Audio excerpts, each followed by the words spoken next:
buenos días a todas, todos y todes. Me presento ante ustedes. Soy la doctora María Elba Torres Muñoz, directora del Instituto Interdisciplinario y Multicultural, el INIM, de nuestra Facultad de Estudios Generales. Facultad que acoge a miles de estudiantes año tras año en su experiencia universitaria. A ellos y ellas va esta 32ª lección inaugural. Por ello, saludamos con mucho afecto a la comunidad universitaria, estudiantes, docentes y no docentes. Gracias por formar parte del primer centro docente del país. Hoy nos toca presentarnos ante una pantalla que nos separa, pero que nos permite llegar a sus hogares y compartir con ustedes a distancia desde la academia. A la luz de estos tiempos, nos preguntamos, ¿qué academia queremos? ¿Qué academia tenemos? Para ella y para ello, nuestra oradora invitada, doctora Mayra Santos Febres, nos dictará la lección inaugural. Nos encontramos justamente a mitad del camino del decenio de los y las afrodescendientes promulgado ante las Naciones Unidas. Es bien pertinente y bien importante este momento donde deja claro que la Universidad de Puerto Rico, recinto de Río Piedras, toma acción celebrando con esta lección y como punta de lanza entiende y se compromete a emprender hacia una universidad más inclusiva en todos los renglones. Me es muy grato presentar al rector doctor Luis A. Ferrao Delgado, quien ha sido un académico comprometido a las luchas sociales y raciales que vivimos en estos tiempos. El doctor Ferrao ha apoyado con plena seguridad cada uno de los congresos de afrodescendencia celebrados en la Facultad de Estudios Generales y la próxima concentración menor en afrodescendencia y racialidad, que estará en el Bachillerato de Estudios Generales. Agradecemos al rector que nos diga unas palabras de apertura en la 32ª lección inaugural 2020. Saludos, les habla el rector Luis Ferrao. Muy buenos días.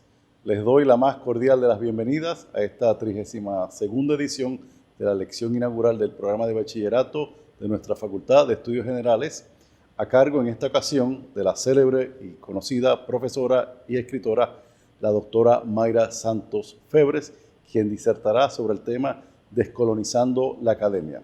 A los estudiantes, profesores y público en general que nos acompañan, disfrutemos todos de esta gran disertación. Muchas gracias. Agradecemos las palabras del rector de la Universidad de Puerto Rico, recinto de Río Piedras, doctor Luis A. Ferrao Delgado. Le pedimos que pase al podio al doctor Carlos Sánchez Zambrana, nuestro decano de la Facultad de Estudios Generales. Un latinoamericanista de primera fila y quien ha fungido como piedra angular en la concentración menor desde el Bachillerato de Estudios Generales, además de apoyar desde la Facultad de Estudios Generales la gesta educativa antirracista en el Departamento de Educación. Solicito que diga unas palabras de bienvenida. Señor rector, doctor Luis Ferrao Delgado. Señor coordinador del programa de bachillerato, doctor Juan Carlos Delgado. Compañeros estudiantes de primer año del recinto de Río Piedras. Muy buenos días a la comunidad universitaria que nos honra con su presencia virtual pero real, y a todos los amigos y amigas que nos observan desde sus espacios vitales. Va un cariñoso abrazo en este noviembre que barrunta el mutis de un enigmático año 2020. Esta mañana, como decano de la Facultad de Estudios Generales, me siento henchido de emoción por lo que a continuación vamos a presentarles. Es digno de un momento de inspiración reseñar que esta épica de hoy es posible porque no nos rendimos.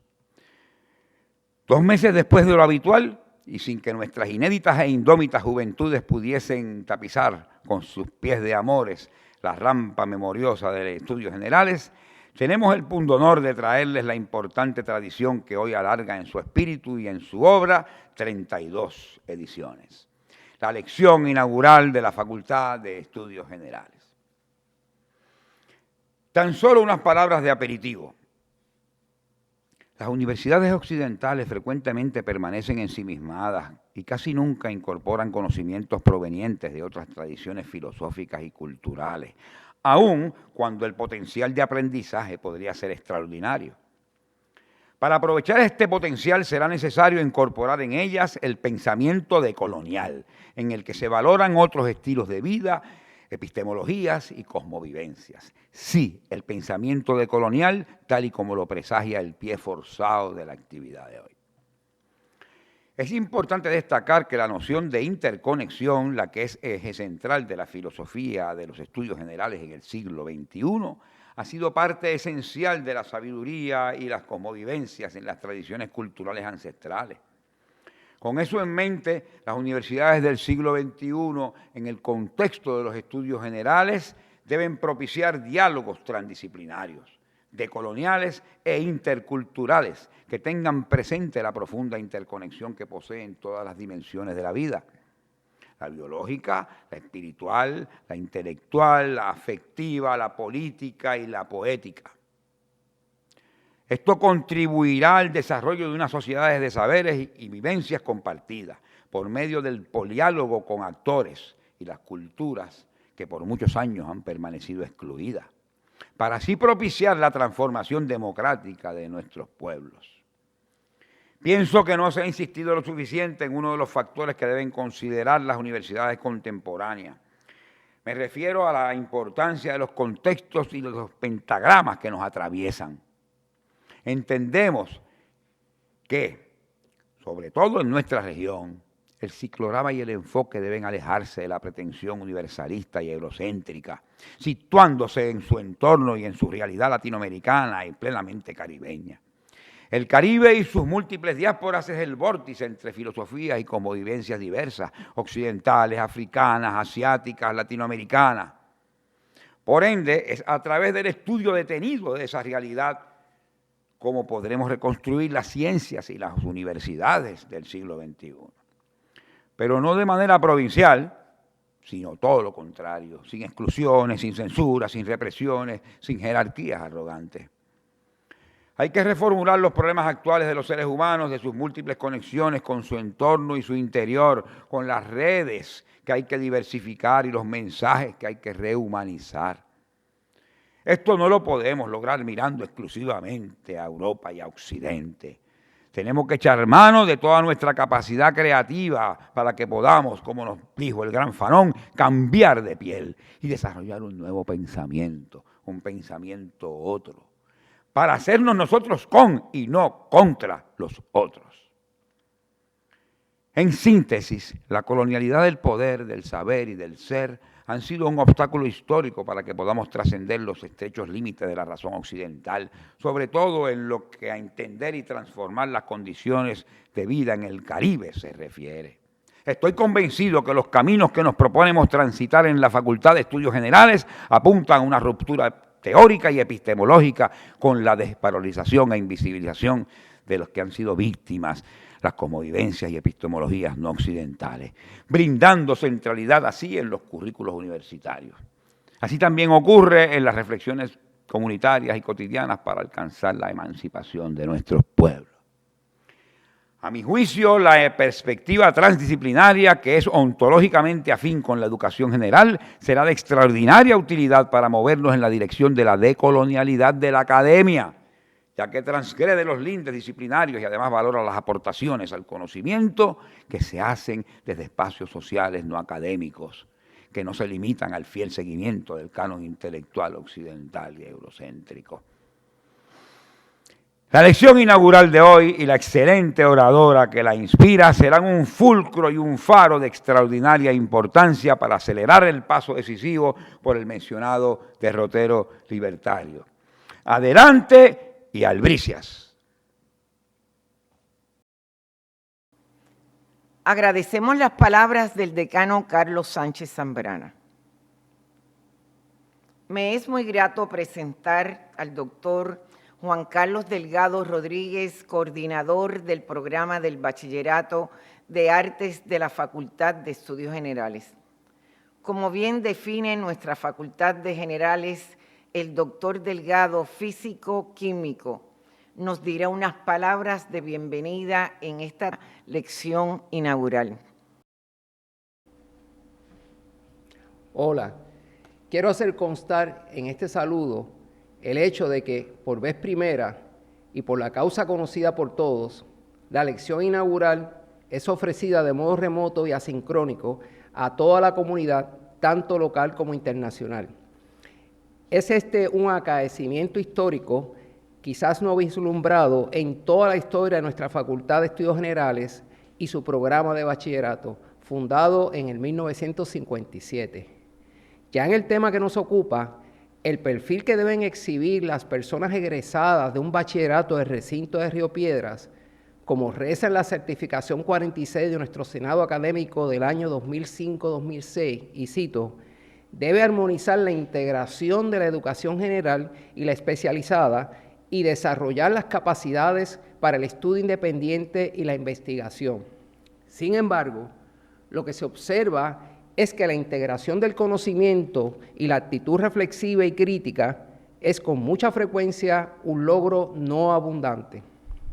El concepto de persona integral refiere a un ser con condiciones, afectos y voluntad que se integran al momento de actuar profesionalmente y, para el logro de formarla, se necesita de un proceso educativo de envergadura que no segmente ni excluya ninguno de estos aspectos, y ejecución similar es a lo que aspira nuestro programa de bachillerato de estudios generales.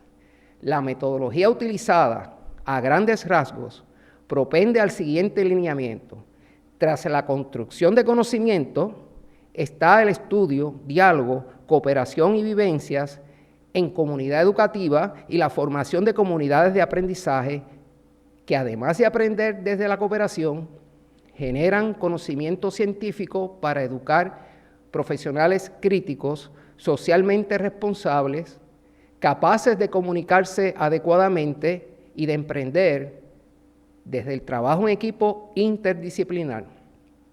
Todo lo anterior quizás describa al egresado ideal del programa de bachillerato de estudios generales, proyecto que, como lo retrató nuestro decano Sánchez, en Vamos subiendo la rampa, su turno en nuestra lección inaugural es como una maravillosa ceiba en el tiesto, aspirando a proveer de las destrezas cognitivas, afectivas y volitivas necesarias para asegurar la armonía entre la educación general y la especializada.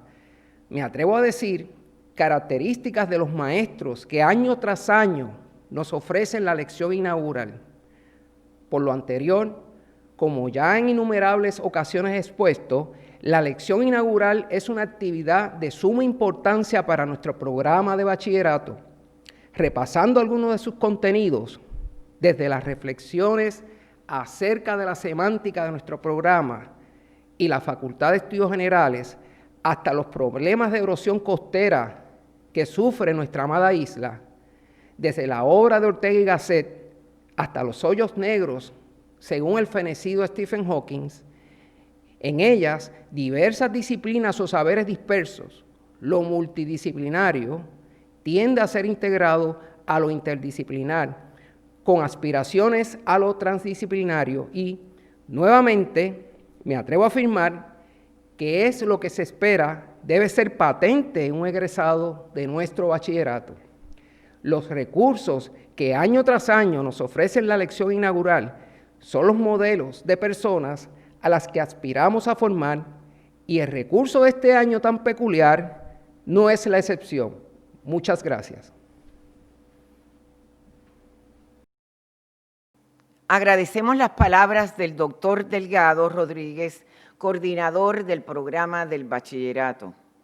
Pasamos a presentar a la doctora Ivonne Denis Rosario, directora del programa de innovaciones educativas, quien nos va a presentar la dedicatoria en esta 32ª lección inaugural. A los doctores de esta facultad, profesores docentes, el doctor Aarón Gamaliel Ramos y la doctora Mari Ramos Rosado. Reconocimiento al camino ancestral Ramos. Quienes recorren un camino antes que otros deben saber que van trazando brechas y desde sus pasos para que otros ocupen y compartan esos espacios. Dejan huellas que en adelante son emuladas y hacen de la trayectoria un lugar de esperanza y justicia.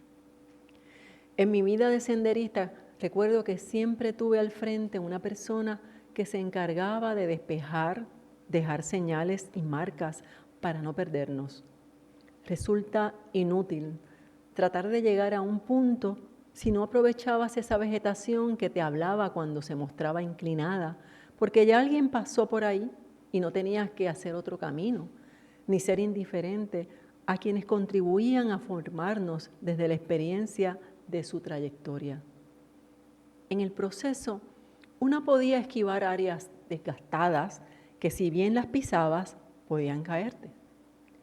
En esos casos, sin dejar el sendero, bordeábamos el peligro inminente, pero nos manteníamos apegados a ese destino que se cultivaba por el bien de todos. Nunca dejamos de apartarnos de la vereda, porque ya había gentes que la caminaron y que todavía la caminan. Bordear la vía para evitar caídas era también promulgar nuevas experiencias muy propias, pero seguía siendo la misma ruta. Hasta diferencias de cómo mover el cuerpo, evadir golpes imprevistos de la vegetación, tener el calzado adecuado y la ropa correspondiente era importante. Y las diferencias de un criterio decisional estaban presentes, pero el sendero era el mismo para todos. El camino Ramos es el que han trazado y continúan trazando dos importantes catedráticos de esta Facultad de Estudios Generales, la doctora María Esther Ramos Rosado y el doctor Aarón Gamaliel Ramos Bonilla, a quienes me honra expresar sobre ellos algunas palabras con motivo de esta lección inaugural. Las ciencias sociales atemperadas a nuestro español y a la literatura puertorriqueña, entre dos afroboricuas. El doctor Ramos del Departamento de Ciencias Sociales y la doctora Ramos del Departamento de Español.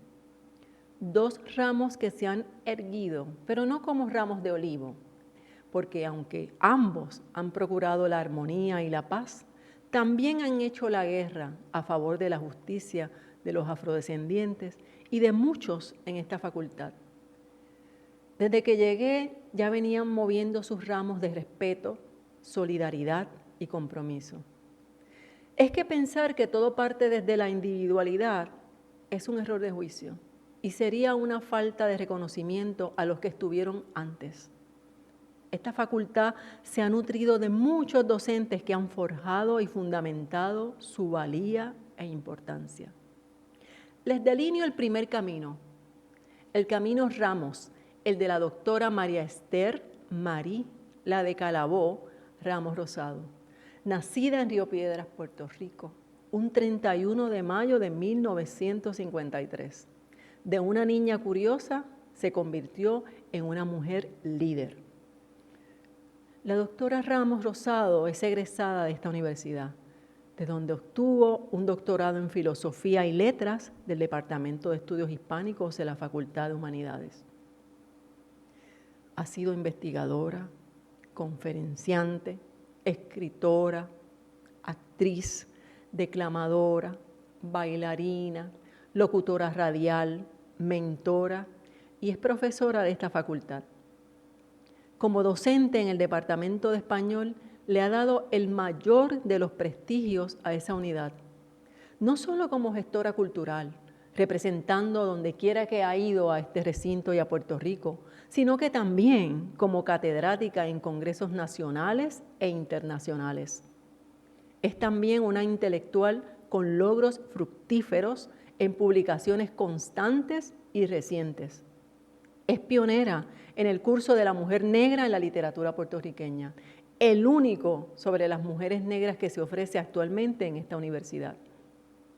Su libro, La mujer negra en la literatura puertorriqueña, cuentística de los 70, publicado por la editorial de la Universidad de Puerto Rico, en colaboración con el Instituto de Cultura Puertorriqueña y la Editorial Cultural, es una referencia obligada sobre los estudios de la afrodescendencia y de la mujer negra.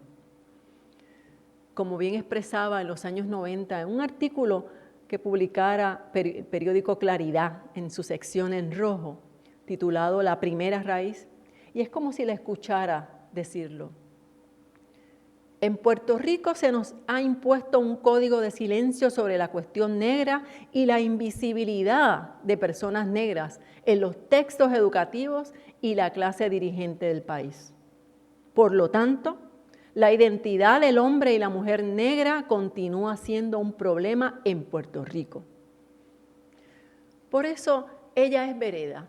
No hay que equivocarse en la andanza, porque la trayectoria de Marie, como todos la conocemos y como todos le decimos, no hay manera de ignorarla, porque es extensa, insuperable e imparable.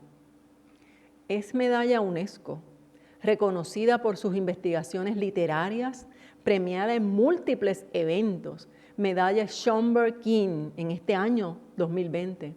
Ha viajado el mundo entero en festivales culturales, ferias internacionales de libros, congresos en lugares inimaginables. Su libro, Destellos de la Negritud, Investigaciones Caribeñas, publicado por Isla Negra Editores y premiado por el Pen Club de Puerto Rico, es justamente el bosque de esa arboleda de senderos en los cuales ha transitado bailando y escribiendo. Su machete de cimarrona y sus luchas despejaron el acceso para que hoy muchas profesoras afrodescendientes, como yo, ejerzamos la docencia y dejemos de ser invisibilizadas en la academia. Ese esfuerzo y solidaridad nos permitió a muchos ubicarnos donde estamos. La ruta de Aarón Gamaliel Ramos Bonilla viene forjándose desde Fajardo, Puerto Rico. Un cariduro, nacido un 16 de marzo de 1946. Su doctorado lo obtuvo en Rutgers University, New Jersey, en Sociología Política. Como un sociólogo de conciencia y respeto, su trayectoria ha estado muy ligada a ese sentido de planificación. En esta facultad, sus intervenciones de consenso como profesor y catedrático, justamente en el Departamento de Ciencias Sociales, siempre fueron consideradas y tomadas en cuenta.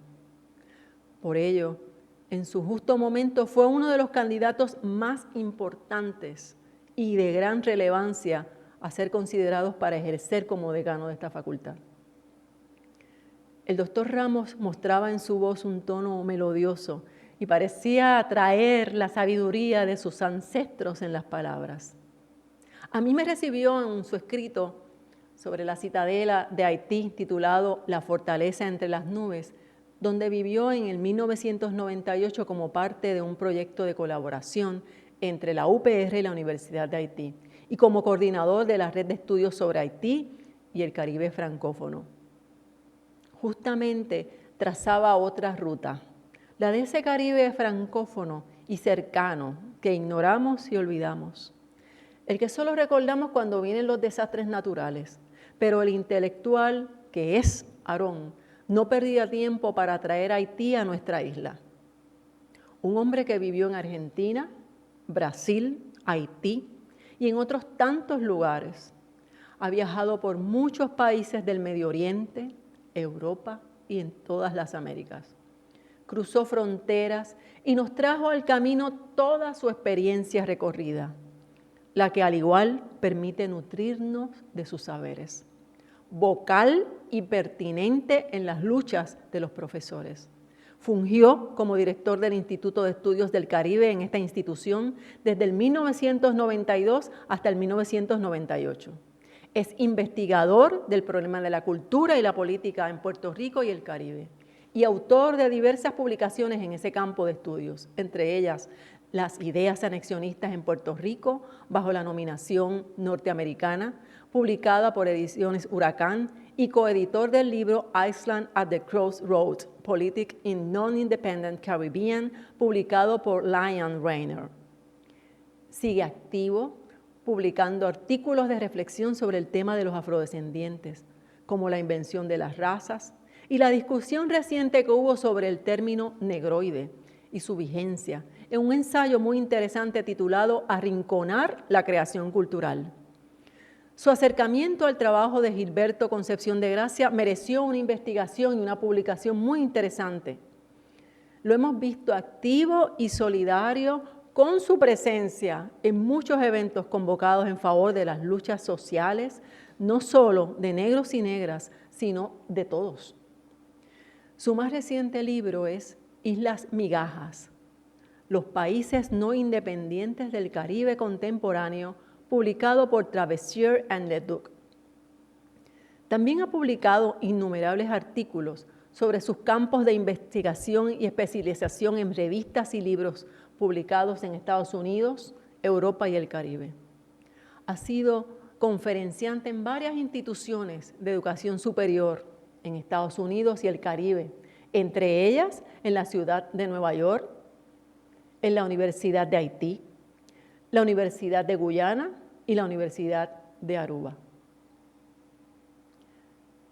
Aarón y Mari han diseñado no la ruta de los esclavizados, la ruta de cimarrones y cimarronas que han mostrado su resistencia con un batón que entregan a otros, pero que espiritualmente retienen, porque siguen siendo mentores y guías más allá de la academia. Este mapa de reconocimiento a dos afroboricuas no es para nosotros, los evidentemente negros y negras, que celebramos nuestra afrodescendencia en este decenio. Es para todos, en función de rememorar la senda ancestral que viene de África y que en nuestro Puerto Rico son huellas ineludibles. Que esta lección inaugural sirva para reconocer el camino ancestral Ramos y que esta nueva generación de gallitos y gerenzanas, desde la distancia obligatoria, sepan que el recorrido que les espera ha quedado marcado por dos excelentes profesores de nuestra Facultad de Estudios Generales. Gracias al doctor Aarón Gamaliel Ramos Bonilla y gracias a mi maestra, la doctora Mari Ramos Rosado.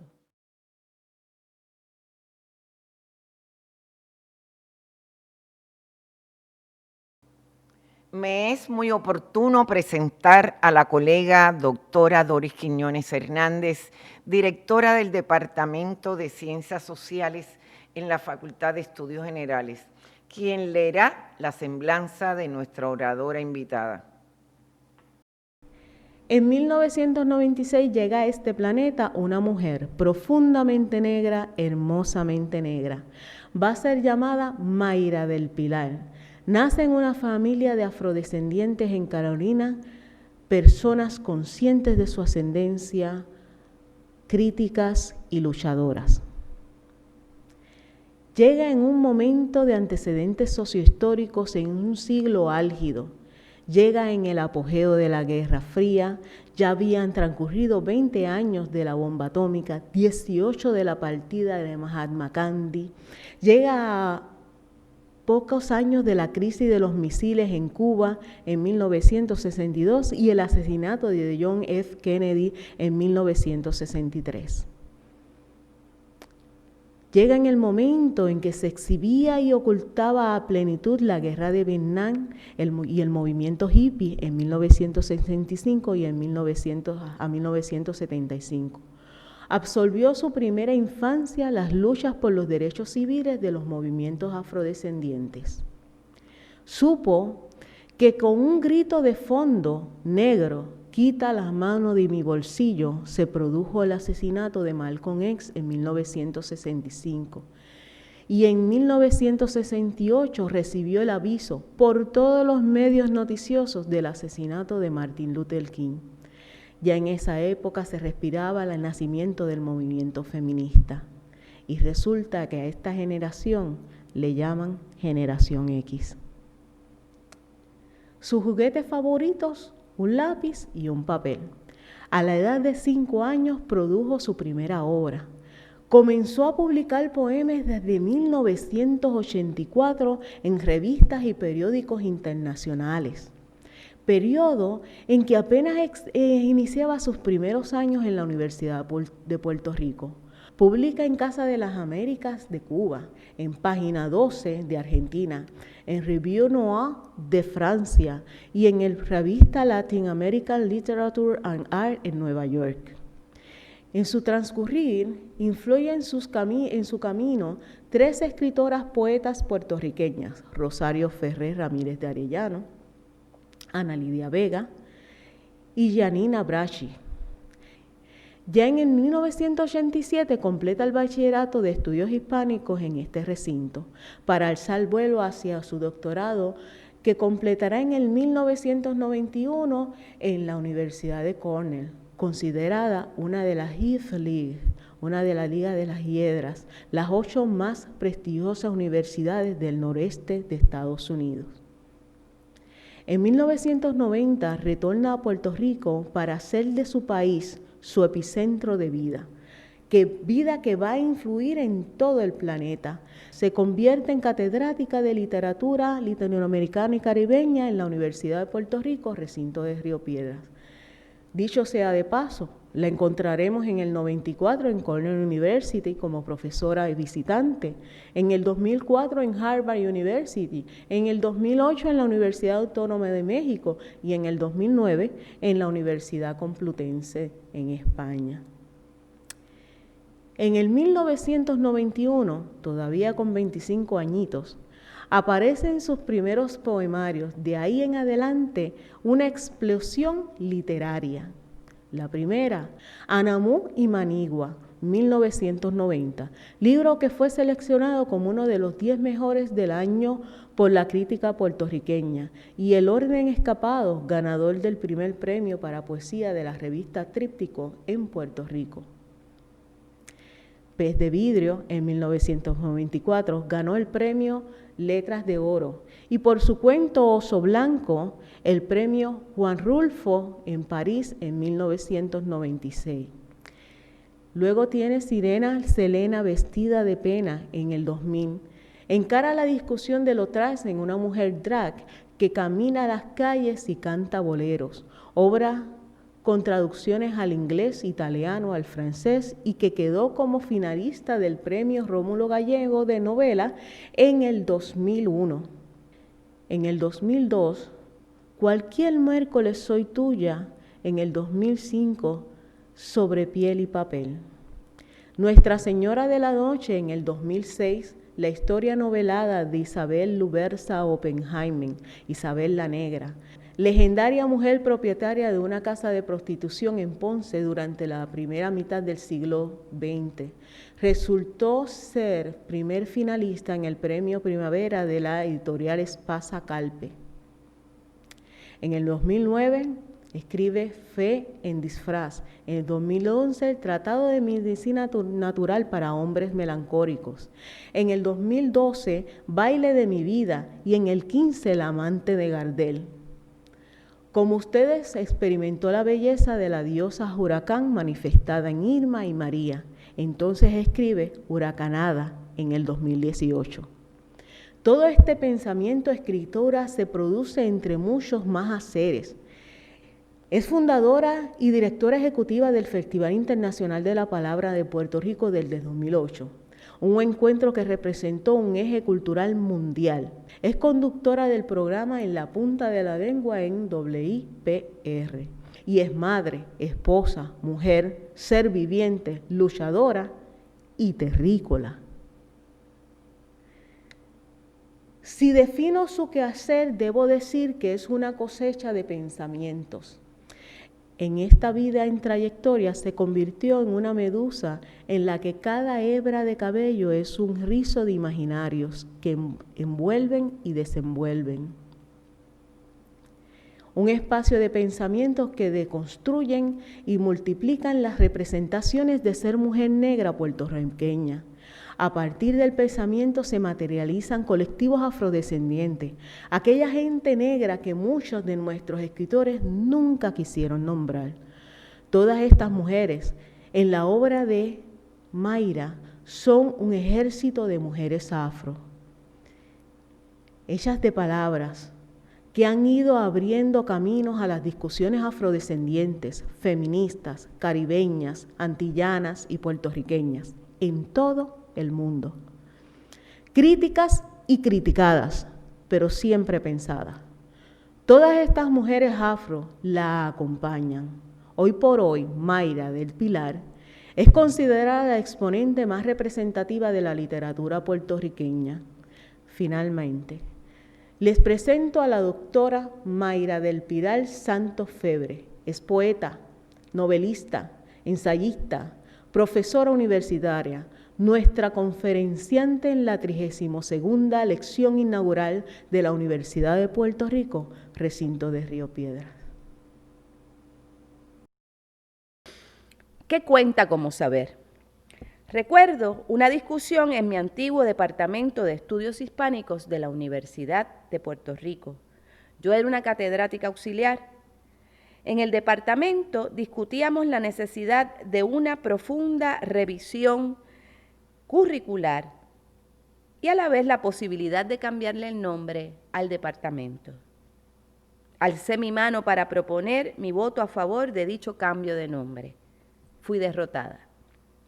La argumentación que muchos compañeros blandieron contra la nueva cepa de profesores que recién entrábamos al departamento y que queríamos un cambio de estructura, era que el mote de estudios hispánicos remitía a la tradición, a la historia de fundación de un departamento que en los años 30 fue la gloria del hemisferio. Dicho departamento había sido innovador en su momento. Mis compañeros tenían toda la razón. En esta sede nació el rompedor currículo de literatura latinoamericana propuesto por Concha Meléndez. Concha fue la primera mujer en la historia de México en obtener un doctorado de su prestigiosísima Universidad Autónoma. También transformó la historia de exclusión de intelectuales mujeres desde Puerto Rico. Fue esa intelectual la que propuso el estudio abarcador de la literatura latinoamericana y que creó un departamento que traspusiera toda división nacional para el estudio de una cultura y una literatura conjunta. Natural de Caguas, Puerto Rico, Concha Meléndez obtuvo su doctorado en 1932, luego de terminar una maestría en New York University y de ya formar parte de la plantilla de profesores de la UPR. Por primera vez en la historia se violaban demarcaciones nacionales latinoamericanas y caribeñas para el estudio de la literatura. La movida estaba en parte basada en el fundacional ensayo de la latinidad titulado La raza cósmica de José de Vasconcelos. En él, Vasconcelos argumenta que existe en nuestra América una quinta raza compuesta por gente de todas las etnias y todos los colores de piel, que contiene en sí todos los factores territoriales, raciales y espirituales para iniciar la necesaria era universal de la humanidad.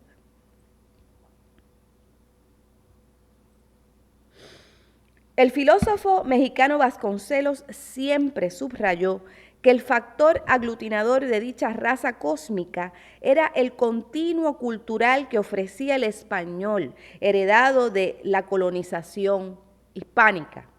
bastante romantizada en su ensayo. De su autoría es el lema de la UNAM: por mi raza hablará el espíritu. Gracias a su ensayo, nace un nuevo culto a la universalidad, esta vez desde origen americano y posicionando la amalgama de razas, etnias indoamericanas y afrodescendientes como caldo de cultivo donde realmente puede hablarse de convivencias universales. Su ensayo funda el mestizaje como origen identitario de la latinidad, que es a la vez específica y universal.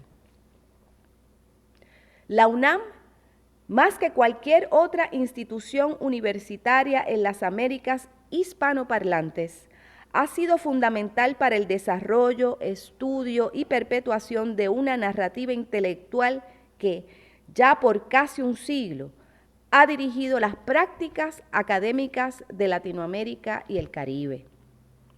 Otro de los grandes pensadores de la identidad latinoamericana, avalado por dicha institución, fue el filósofo, crítico y ensayista Ángel Rama. Director del Departamento de Literatura Hispanoamericana de la Facultad de Humanidades de la Universidad del Uruguay y también director literario de la Biblioteca Ayacucho luego del golpe de Estado del 1973, Ángel Rama fue autor del ensayo La ciudad letrada. En dicho ensayo, Rama discute la estrecha relación entre orden jerárquico criollo en Hispanoamérica y la red de intelectuales que ayudan a diseminar su hegemonía. Discute las estrategias discursivas e institucionales en que dichos intelectuales latinoamericanos fueron aliándose con el poder desde la colonización española del siglo XVI hasta el siglo XIX. Al fin de su conocido ensayo, que es lectura requerida en todas las universidades de Hispanoamérica, hace un llamado a que dicha intelectualidad latinoamericana revise sus alianzas y pidan entrada en la ciudad revolucionaria del porvenir, evaluando sus prácticas intelectuales de manera política. En este ensayo, sin embargo, jamás Rama revisa otra narrativa que las europeas o las eurocéntricas. Va de la colonización a las guerras de independencia, al ascenso social que otorga el manejo de las artes y las ciencias, y luego a la experiencia latinoamericana desigual de la modernidad. Su evaluación es lineal e histórica. Ángel Rama no se aparta de la visión de los grandes pensadores, todos hombres, todos blancos, todos criollos, en Latinoamérica. Desde Vasconcelos hasta Rama, todos esos ensayos fundacionales de la literatura y del pensamiento caribeño e hispanoamericano repiten y refuerzan la misma narrativa. Esta se compone de los siguientes puntos argumentativos angulares. 1. El relato de la desaparición de los pueblos originales del Caribe e Hispanoamérica. 2. La presencia intelectualmente irrelevante de las poblaciones afrodescendientes y africanas esclavizadas. 3. La suposición de que los pueblos indígenas y afroamericanos son intelectualmente inferiores, incapaces del desarrollo de las altas expresiones de la razón porque no tienen escritura. 4. La responsabilidad inescapable de integrar las poblaciones remanentes originarias y libertas del yugo esclavista al proyecto moderno de la nación. O 5. La responsabilidad de integrar a dichas poblaciones al proyecto revolucionario de la lucha de clases. En ningún momento, En estos casi 100 años de discusión del proyecto identatario latinoamericanista, que nació con la publicación del ensayo La raza cósmica de José Vasconcelos, intelectual hispano-caribeño o hispanoamericano alguno discute cómo el desarrollo de la racialización mestiza afecta la producción de dicho discurso, ni cuáles son los efectos intelectuales de la violencia racial, el genocidio sistemático y constante y la negación y silenciamiento de prácticas intelectuales y culturales de una población indígena de más de 10 millones de personas, según el censo más reciente del 2019. Tampoco discuten la marginación económica y política sostenida, el genocidio e invisibilización de 133 millones de afrodescendientes que habitamos hoy por hoy en América Latina y el Caribe. La ciudad letrada de Rama jamás hizo lugar para nosotros en sus planes de imaginación de otro mundo posible. Y nosotros y nosotras, los pobladores originarios y o afrodescendientes de la hibridación cultural y espiritual, de la cual supuestamente nació nuestra latinidad cósmica y universal y el mestizaje, continuamos pagando el alto precio de integración forzada a esta discursividad identataria. 1.2 de Nuestra América a Calibán, pensadores caribeños.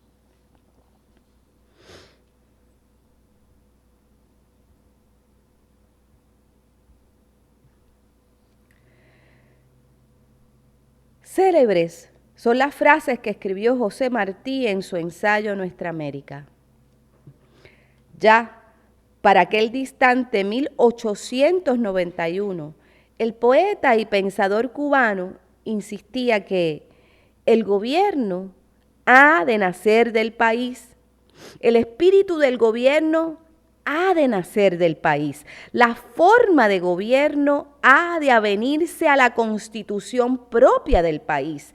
El gobierno no es más que el equilibrio de los elementos naturales del país. Por eso, el libro importado ha sido vencido en América por el hombre natural. Los hombres naturales han vencido a los letrados artificiales. El mestizo autóctono ha vencido al criollo exótico. No hay batalla entre la civilización y la barbarie, sino entre la falsa erudición y la naturaleza. El hombre natural es bueno y acata y premia la inteligencia superior, mientras ésta no se vale de su misión para dañarle o le ofende prescindiendo de él, que es cosa que no perdona el hombre natural, dispuesto a recobrar por la fuerza el respeto de quien le hiere la susceptibilidad o le perjudica el interés. Con estos argumentos, Martí llama al pueblo oprimido a hacer causa común para la decolonización de su clase letrada y sus instituciones de gobierno. Sin embargo, también Martí, hijo de su época, sigue las pautas del pensamiento romántico y de la modernidad. Se le llama el poeta prerromántico y premoderno.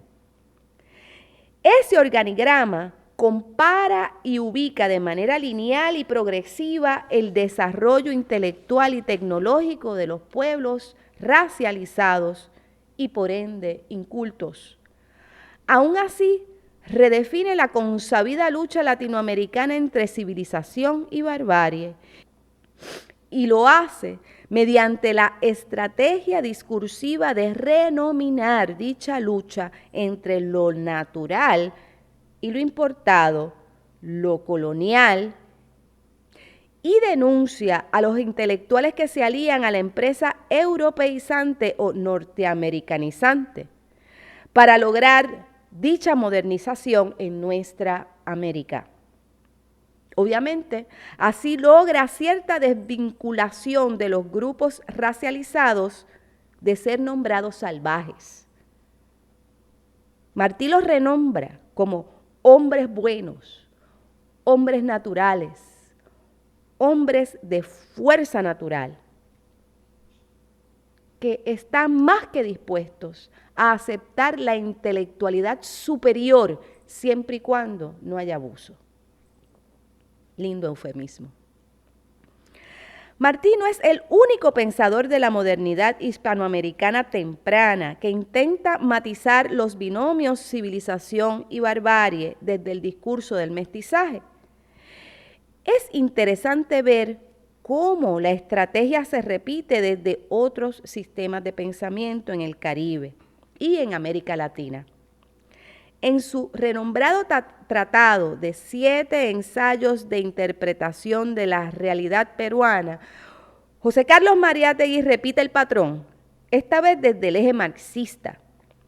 Aborda el problema indígena desde la perspectiva del análisis de capital, y dicha perspectiva tampoco cuestiona las pautas del pensamiento de la modernidad lineal que ubica a los pueblos originarios y afrodescendientes e inmigrantes al final de la evolución científica, mercantil y tecnológica. Aunque reconoce la existencia de tradiciones incas de agricultura, cultura y creación de la identidad, dicho reconocimiento queda relegado a un pasado de lo que ya nada puede ser recuperado en la carrera por la equidad y la lucha contra la explotación latifundista. El originario indígena queda desplazado en el tiempo, listo para ser borrado por la integración a la modernidad, al mercado capitalista y a la lucha justa por la repartición equitativa de riquezas propia de la sociedad del porvenir. Ya para el 1971, Roberto Fernández Retamar publica otro ensayo importante en Cuba y en el Caribe. Y este es el ensayo fundacional acerca de la identidad latinoamericana, su famoso libro Calibán. Toma prestado el personaje de Calibán, esclavo del mago Próspero que protagoniza La Tempestad de William Shakespeare. Y a través de este personaje, Fernández Retamar amplía el discurso del mestizaje de Vasconcelos, de Mariátegui y de Martí, para incluir lo afrodescendiente, presencia innegable en la construcción de la identidad caribeña. Desde ese Caribe letrado, Retamar rescata el pensamiento de M. Ceser y de Edward Camus Brathwaite, dos calibanes modernos que aprenden la lengua del amo para maldecirlo. Y es desde esta ubicación geo y discursivamente específica que Retamar argumenta. Pero existe en el mundo colonial, en el planeta, un caso especial. Una vasta zona para la cual el mestizaje no es accidente, sino esencia, la línea central, y es en nosotros, en nuestra América mestiza. Otra vez, desde el mestizaje que ahora incluye lo afro de manera menos tangencial, Retamar pasa a hacer una amplia revisión del mito del calibanismo o el canibalismo en la intelectualidad hispanoamericana eurocéntrica. Discute al humanista francés Ernest Renan y su discurso de Calibán como representante del pueblo compuesto, de nuevo, por razas inferiores, que no puede gobernar sin regresar a sus estados más naturales de violencia y anarquía. Se detiene en José Enrique Rodó, quien en su ensayo fundacional, Ariel, identifica a Calibán con la civilización salvaje y materialista norteamericana, esta vez, y la contrapone a la figura de Ariel, un espíritu intermedio entre Próspero y Calibán que sirve de mensajero y puente entre lo europeo y lo salvaje.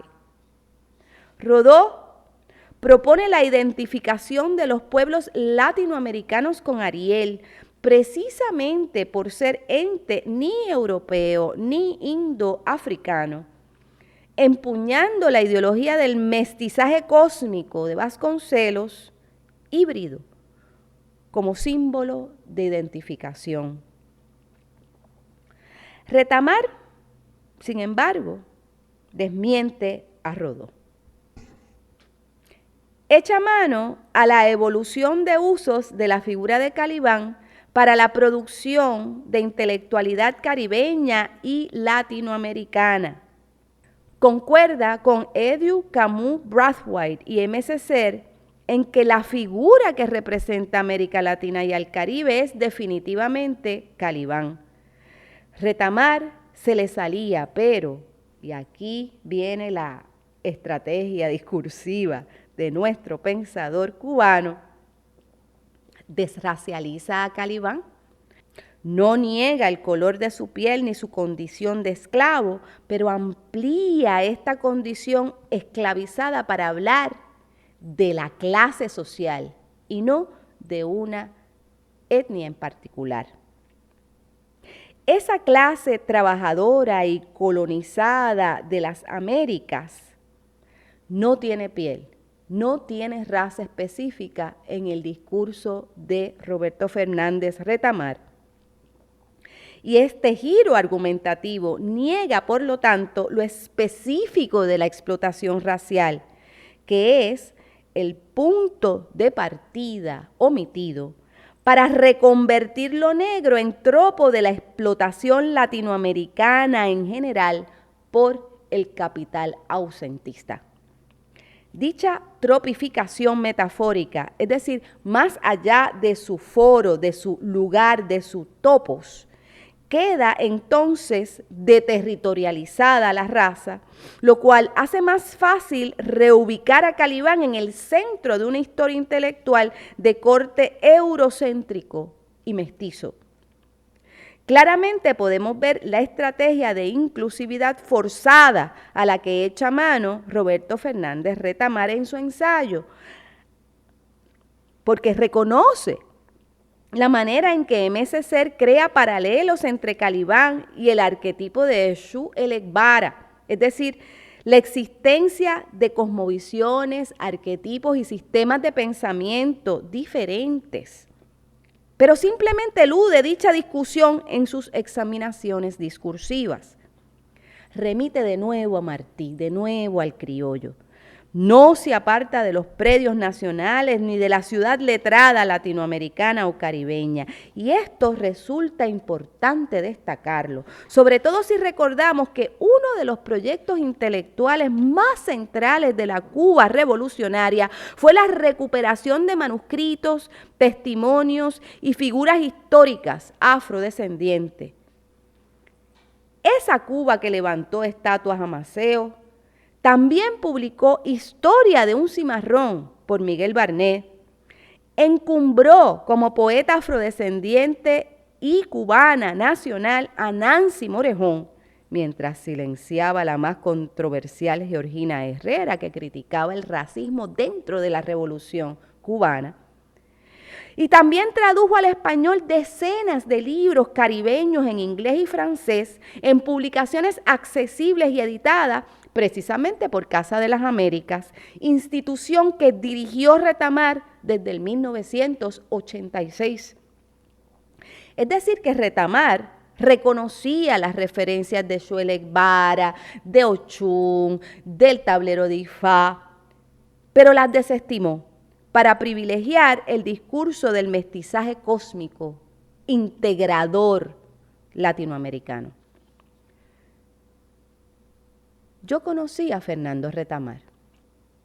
Me consta que era un amplio conocedor de las obras de Lidia Cabrera, Yemayá Ochun, y estudioso de la ensayística de Alejo Carpentier acerca de la historia y la cultura de los pueblos afro-latinoamericanos y caribeños.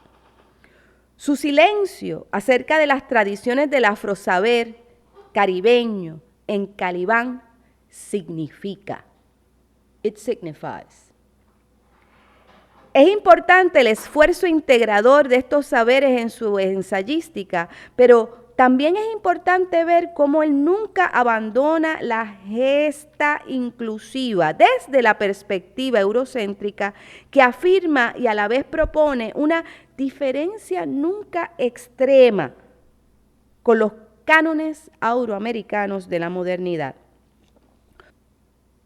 Su discurso académico, al igual que el de su maestro Martí, Vasconcelos, Mariátegui, Rodó y Rama, permanecen girando alrededor del mismo centro gravitacional, es decir, del monoteísmo racional eurocéntrico, bien sea para criticarlo o afirmarlo, que a fin de cuentas viene a resultar en lo mismo, en una dependencia absoluta de la centralización de manera universal de la razón letrada europea. Tanto desde la derecha de la supremacía blanca y feudo colonial, como desde la izquierda comprometida, nuestra historia intelectual se ha encargado por 100 años en negar la existencia de otras fuentes de producción de conocimiento, hasta casi invisibilizar del todo una fecunda diversidad de discursos coexistentes que proponen diversas definiciones de lo que supone el hecho de saber. 1.3. Revisitando la supremacía blanca. Contrario al surgimiento de programas alternos a los estudios universalistas y mestizos desde nuestros centros de estudios caribeños y latinoamericanos, en Estados Unidos se dio una revolución de diversificación académica que requiere examinarse en tiempos actuales. Dicha diversificación desmonta la idea del mestizaje latinoamericano como piedra fundacional para la producción del saber. El desmontaje puede señalar el principio de un paradigma nuevo para los sistemas de producción académica y que finalmente ayude a la descolonización de nuestras prácticas intelectuales. Hacia la década de los años 70 y 80 en los Estados Unidos, un ecosistema completo de departamentos de estudios étnicos, estudios latinos, Puerto Rican Studies, estudios nativoamericanos, Africana Studies y programas de estudios de género capitaneados por las luchas de los derechos civiles comenzaron a emerger. Allí se estudiaron los discursos de Gloria Steinem, Angela Davis, Malcolm X, Martin Luther King, los Young Lords y otros líderes feministas afro o latinoamericanos. Los disturbios de Stonewall en el 1969 fueron fundamentales para proponer la abierta discusión de la existencia y marginación social, política y económica de gays, lesbianas, transgéneros, dentro y fuera de los movimientos de integración racial en la sociedad estadounidense en general. Esta discusión se amplió con la lucha contra la pandemia del SIDA durante los años 80 y el surgimiento de la identidad queer a fines del siglo XX. Ante la ausencia histórica de un discurso aglutinador de las diversas identidades que componen la identidad ciudadana en América del Norte, los programas académicos y sus instituciones adoptaron y ampliaron el concepto de colonialidad para poder discutir las relaciones que se establecían entre las comunidades marginales y el poder en Estados Unidos. Es decir, que la relación histórica transformada por la inmigración, por el fallo de las políticas de repatriación y segregación de la población afro, la creación de guetos, la creación de reservaciones para nativoamericanos y la patologización de las identidades homo, lesbio y queer, han echado mano a los discursos antiquísimos de la colonización para poder reivindicar saberes y experiencias marginalizadas y pelear contra el poder que los silencia. Propongo leer esta transformación desde una óptica que revela la lenta formación de una relación transversal y de retroalimentaciones discursivas entre el Caribe y Latinoamérica y las poblaciones marginadas de Estados Unidos. Estoy consciente de que aún hoy muchos intelectuales de la ciudad letrada mestiza hispanoamericana insisten en ver esta relación transversal con suspicacia. Les huele a lo mismo de siempre, imperialismo cultural. Por ello, quiero recalcar que con este señalamiento no pretendo señalar el atraso de los estudios de identidades de raza, racialización, género en América Latina. Parto de otra premisa, la que reconoce que las prácticas discursivas que fundan la identidad americana en Estados Unidos se caracteriza precisamente por la ausencia de un discurso o de clase como aglutinante social o un discurso racial integrador de las diversidades raciales. Parten de otro lugar, de una economía social altamente violenta y racializada. La historia de dicha nación, desde su guerra civil hasta los disturbios generados por el asesinato de George Floyd, pelea precisamente contra esta racialización que criminaliza lo diferente. La historia, esta historia, es fundamental tenerla en cuenta para entender las organizaciones actuales de los discursos identitarios en dicha sociedad. El We the People de la Constitución de Estados Unidos de América se desarrolla fuera de los paradigmas de los discursos de una posibilidad de mestizaje, que tan centrales fueron en la creación de la identidad latinoamericana.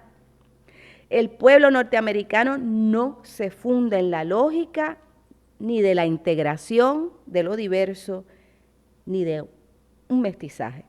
Ese We the People permanece abstracto, pero en la práctica política insiste en denominarse blanco, propietario y protestante. El resto de la población, la nativoamericana, la afrodescendiente, la latina, la inmigrante, la queer, la femme, la indígena, queda fuera del discurso obstuso y abstracto del we. No hay ideología que intente aglutinar diferencias, sí, una práctica de linchamientos y genocidios, también de encarcelamiento de todo lo diferente. Sin esta ideología, sin esta práctica discursiva, lo único que queda es echar mano a la Constitución misma. Por eso es que surgen luchas por los derechos del ciudadano basados en las diferentes identidades que requieren y pelean por la equidad. Solo esta categoría, la del descorporeizado cuerpo ciudadano, Puede ser invocada cada vez que surgen tensiones raciales, como las que se ha dedicado a explotar el expresidente Donald Trump. La identidad americana es blanca y superior. No cabe nada más en el espejo de dicha identidad. No existe un discurso para la integración de la diferencia. Y ha sido precisamente ese apartheid social lo que permitió el surgimiento de programas académicos centrados en la discusión de la identidad social ciudadana y en sus prácticas políticas y culturales, y en la validación de sus saberes autóctonos y en el estudio sistemático de sus fuentes referenciales distintas al canon eurocéntrico de la racialidad. Apunto hacia los ineludibles trabajos de Walter Mignolo y Catherine Walsh en On Decoloniality, Concepts, Analytics and Practice, un libro que se publicó en el 2018 que es fundamental para esta discusión de decolonizar la academia. En este trabajo, Mignolo y Walsh centran los discursos del colonialismo y del poscolonialismo en un desarrollo de lo colonial, de lo decolonial, como práctica crítica para el estudio transversal de las sociedades racializadas y marginalizadas a nivel global.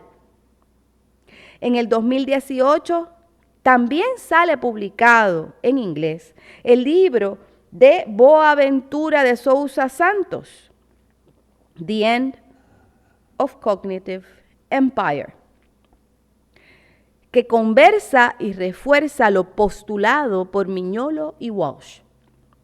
En este libro, de Sousa Santos desarrolla su concepto de epistemologías del sur como reto al dominio del pensamiento eurocentrista y euroamericano en nuestras prácticas intelectuales. Somos a los que citamos, los sistemas de referencia que echamos mano, los ejemplos, los instrumentos que utilizamos para la crítica siempre desigual de nuestra producción del saber y buscamos la validación de ese norte. Sin embargo, ya desde el 2006, el profesor de Ciencias Políticas y filósofo de Camerún, Achille Mbembe, había publicado dos importantísimos ensayos completamente desconocidos en muchos lugares de América Latina y del Caribe. Necropolítica y crítica de la razón negra. Son unos ensayos maravillosos. Ahí, en estos dos ensayos, utiliza el pensamiento fractal y afro-global para asestar un poderoso golpe al tío vivo de la producción intelectual exclusivamente centrada en la razón eurocentrista. Repito, exclusivamente centrada en la razón eurocentrista.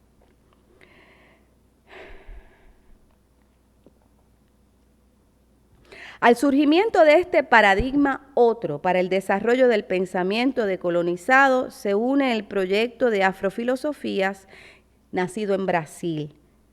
En el 2019, Adilbeina Freire Machado publica su filosofía africana, Ancestralidade y Encantamento como inspirações formativas para o ensino das africanidades.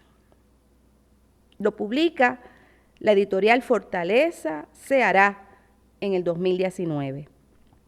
Este proyecto forma parte de la red de filosofías africanas y de la liberación que tiene una sede múltiple en Ghana, Nigeria y Brasil, así como en las afrodiásporas globales. Dicha red insiste en el estudio de las oralidades y de los arquetipos mitológicos afroglobales, de las tradiciones de la filosofía tanto europea como africana, como afro-latinoamericana interesadas en la decolonización. Y obviamente desde las perspectivas fundadas por Frantz Fanon, M.S. Serres y otros pensadores seminales, pero incluye el trabajo de pensadores africanos, tales como Emmanuel S., Anthony Kwame Appiah y Henry Odera Soruca. Estos filósofos africanos conversan con los afroamericanos contemporáneos a partir de los años 90 para revolucionar la práctica de lo que se reconoce y valida como filosofía, es decir, amor al conocimiento. El trabajo de Adilbeina Freire Machado refuerza también la disciplina de los estudios que propone, integrando afrofeminismos, tanto prácticas como ensayos y estudios, y el concepto protagónico de vinculación,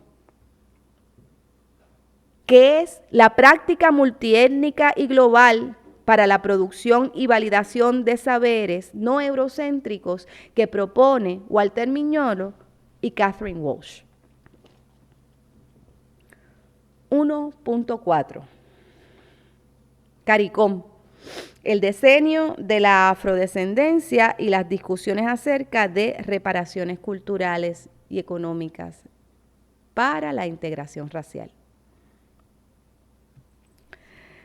Durante los años 70, el hit Mi Música se escuchaba en todas las estaciones de salsa de la Latinoamérica global. En ella, Ismael Rivera, el sonero mayor, afirma: mi música no queda ni a la derecha ni a la izquierda, tampoco da las señas de la protesta general. Mi música no queda ni a la derecha ni a la izquierda, queda en el centro de un tambor bien legal. Queda en el centro de un tambor legal. Mediante el uso del lenguaje cifrado de la lírica, Ismael Rivera traza otras rutas filosóficas e intelectuales y lo hace fuera de los círculos institucionales. Escoge, habla desde la música popular, natural, salvaje, simplona, negra, sin pretensiones de alta valoración. Desde ahí expresa la necesidad de otros centros desde los cuales crear pensamiento y plantea que su música, la de él, la de Ismael Rivera, se ubica fuera del bipolarismo ideológico eurocéntrico y no necesita de ninguno de ellos para legalizar su voz. Esta voz no es ni de derecha ni de izquierda. Se centra, en cambio, en el tambor legal. Y dicha legalidad sonora escoge como protagonista y punto de partida una y múltiples veces al instrumento base de toda identidad afrodiaspórica, el tambor. Los que conocemos los sistemas de pensamiento afrocéntrico desciframos en el acto, la imagen, el tropo. Ismael Rivera, sonero mayor, cifrador de mensajes de toda la africanía latinoamericana, escoge al tambor como lenguaje de preferencia, al talking drum, al tambor como latido ancestral del universo, como sistema de codificación y llamado a las fuerzas de los orishas, es decir, de los arquetipos del desarrollo de carácter, control de emociones y aprendizajes humanos a través de la identificación meditativa con las fuerzas de la naturaleza, porque eso es la regla de Ocha y eso es la santería como sistema de conocimiento. Ese tambor se contrapone al tablero de Ifá, es decir, a la adivinación y al oráculo, para centrar las organizaciones sociales afro. Ese tambor es el instrumento de call and response, la señal para la rebelión. El tambor como toque, también uno múltiple que irradia una multiplicidad infinita de tipos de música. Tambor como instrumento con el que baila el cuerpo en sistema dialógico y libre, como en la bomba. Clave desde la cual parte y regresa el soneo y la improvisación, es decir, la manifestación plural de todo lo posible.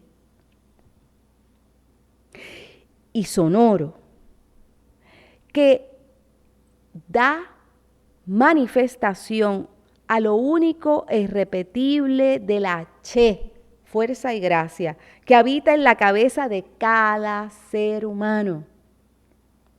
Ese tambor es el centro que aúna la pulsión de lo único con lo múltiple, en tensión que opera fuera de la lógica de la contradicción, de la bipolaridad. Es uno múltiple. Y esa legalidad, lo legado, lo real, lo ligado, lo verdadero, es lo que invoca Maelo en su canción Oracular. Al contraponer el tambor a las ideologías políticas eurocéntricas, Ismael Rivera cancela los discursos que tienen atrapada y colonizada la academia.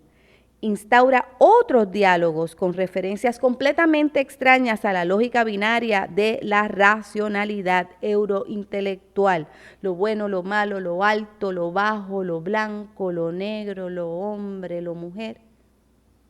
Y no el vínculo y vacilación entre estos dos polos.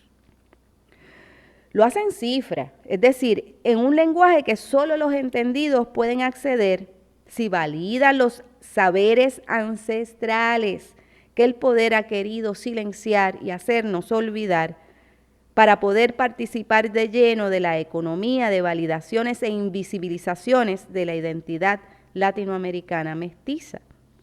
La lógica de la vinculación y de la interdependencia que caracteriza los sistemas de pensamiento pluriteístas que resistieron la evangelización, la destrucción de nuestros sistemas cognitivos, de nuestros códices, de nuestros lenguajes, de nuestros textos, para entonces imponer una cultura salvaje o natural. Los sistemas de genocidio, la criminalización racista y sexista, la devaloración de nuestros cuerpos y culturas, propone otras maneras de pensar. Exploro una desde el 1995, cuando comencé una investigación de los sistemas de adivinación IFA como propuesta filosófica para el desarrollo de otros sistemas de conocimiento, pensamiento y producción de saber.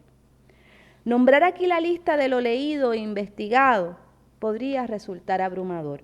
Solo diré que fueron centrales los trabajos de Chuco Quintero Herencia en su maravilloso libro Cuerpo y Cultura. También revisé los trabajos de Antonio Benítez Rojo en La Isla que se repite, en donde lee el Caribe y su cultura desde la óptica de la física cuántica y la teoría del caos. Esto se parece mucho a los sistemas de adivinación IFA, que utilizan el principio de incertidumbre para combinar como lenguajes binarios de computadora, pero con el OPL, a cuentos de revelación vinculatoria, los pataquíes.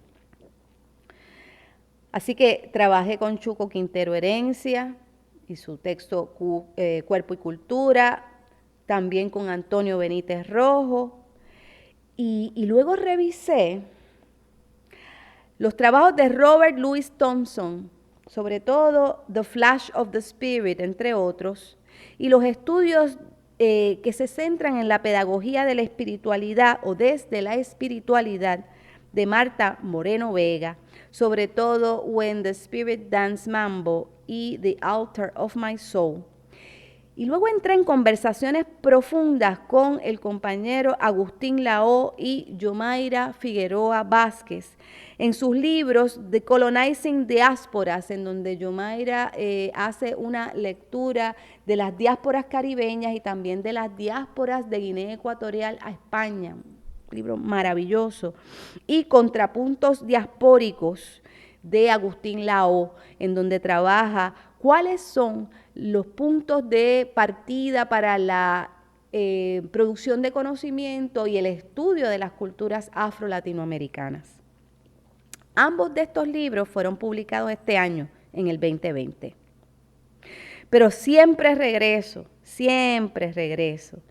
a unos textos fundamentales que fueron los que me dieron la pista de que había otras rutas por transitar. Y esos fueron el gran Édouard Glissant con su libro Poétiques de Relación y las hermosas provocaciones y reflexiones de Frantz Fanon en su texto seminal Rostros Negros, Máscaras Blancas. Dichas investigaciones informan mi nueva práctica literaria e intelectual y me han llevado a unar fuerzas con los intelectuales, profesores, críticos, investigadores afrodescendientes y afroconscientes de la Universidad de Puerto Rico, atrincherados en la tan desvalorizada Facultad de Estudios Generales y en el Departamento de Ciencias Sociales. Allí, contra viento y marea, han trabajado desde hace décadas, sin ser invitados a las mesas donde se toman decisiones institucionales, sin recursos, sin descargues, sin plaza, sin remuneración por sus trabajos, a proponer un currículo para la creación del programa de estudios de afrodescendencia y racialidad. Amalín Falú, Isabel Ocenón, Marí Ramos, Emanuel Dufrasne, Pablo Rivera, Manuel Febres, Aarón Gamaliel Ramos, Piri Fernández de Tomás, Marielba Torres, Izar Godró, Carlos Severino, Zaira Rivera Casellas, Félix Joaquín Rivera, Doris Pizarro, Juan Justi, Carlos Sánchez Zambrana y muchos, muchos más, mi eterno agradecimiento por esa lucha y esa resistencia. Gracias por acogerme en estos trabajos, por ofrecerme un lugar donde mis esfuerzos gocen de esperanza de futuro. Son muchos los que han encauzado sus energías en esta lucha, muchos más que los que nombro. Quizá aquí no seré derrotada. Que en este decenio de la afrodescendencia, decretado a partir del 2014 e informado por el plan legal propuesto por CARICOM en el 2013, para la justa retribución de todos los pueblos afro, para la valoración de nuestros saberes, de nuestras presencias, para la inclusión en los lugares en donde se toman decisiones institucionales, nos lleve a un imaginarnos el mundo de otra manera, el mundo otro, ese world otherwise, como propone la crítica cultural afroboricua Yomaira Figueroa Vázquez. Gracias a lo divino, ya habitamos un mundo encaminado hacia la decolonización de lo intelectual. No hay marcha atrás. Ya sabemos que es imperioso un cambio de narrativas y que nosotros, los intelectuales, salvajes y naturales quizá, somos instrumentales para lograrlo. Que los discursos construyen la realidad social y que es hora de cambiar estos discursos que nos rigen y eso empieza decolonizando nuestras cabezas, recuperando saberes ancestrales que nos ayuden a imaginar, Sankofa, otro mundo posible. Comencemos a explorarlo. Gracias por acompañarnos en esta lección inaugural. Estamos seguros y seguras que es de su agrado la presentación y les invitamos a tomar conciencia de los tiempos que vivimos. Aquí en la Facultad de Estudios Generales, en la Universidad de Puerto Rico, recinto de Río Piedras. Gracias.